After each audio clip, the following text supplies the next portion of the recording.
and have seen the depth of impact. I'm so thankful you're here. Please come share some words.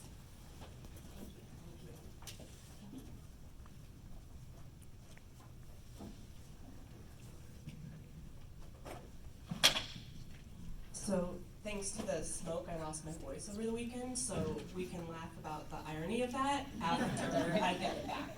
Thank you very much. So my name is Emily, and I'm the founder of 805 Help. And over the past 2 years, we've connected Help with Need through 6 disasters between Santa Barbara County, Ventura County, and LA County. We connect Help with Need on a 1-to-1 scale, essentially giving the community a to-do list.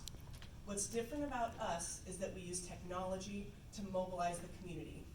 And together, all of us in this room have gotten to do some really cool things. We got a guy named Wiley his first pair of shoes after he lost his home in the Thomas fire. We got hay donated and delivered to evacuated horses. We got masks donated for our local farm workers who had to keep working during the Thomas fire. We created a store in the Oaks Mall where our survivors get to come shopping for free and recover with dignity. We got short-term housing for hundreds of people, getting them out of the shelters and into a short-term solution. And the biggest, most important thing that we did together as a community is the Montecito Airlift. After the mudslide, there were 2 options to travel north or south. It was a 5-hour drive or a 2-hour boat ride. And I got a call from Senator Hannah Beth Jackson's office, and she said that her primary concern was moving critical personnel on either side of the slide. And so I asked our community, and we got free pilots and free planes. The Montecito Airlift had 64 pilots, and we flew 117 passengers, and they were doctors and nurses and surgeons and medical patients who could not miss their appointments, like Joanne, who has breast cancer and needed chemo 5 days a week, and like Ellie, who lives in Santa Barbara. She's 8 years old, and she has brain cancer, and she could not miss her cardiologist appointment at CHLA. We flew as far north as Palo Alto and as far south as San Diego and everywhere in between.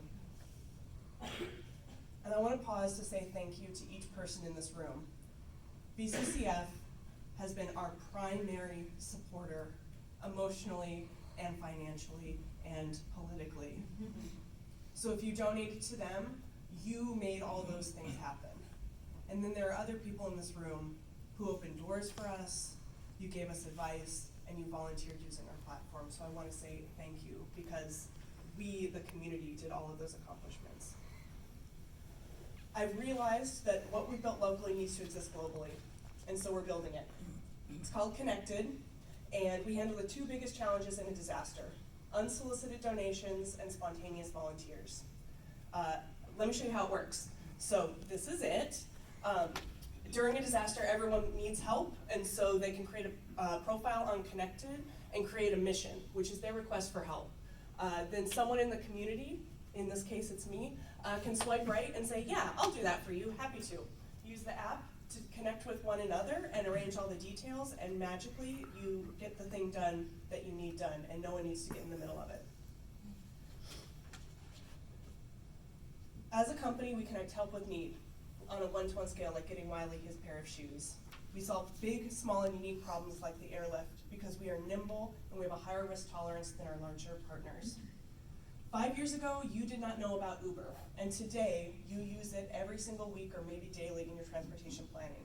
In the same way, Connected is revolutionizing the ways communities recover from disaster, because everybody wants to help and nobody knows how, and we're using technology to bridge that gap.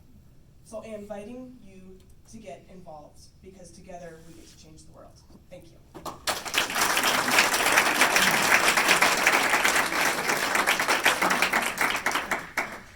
You know, it's wonderful to see the spontaneous acts of generosity, and I remember taking a call from a woman who had an extra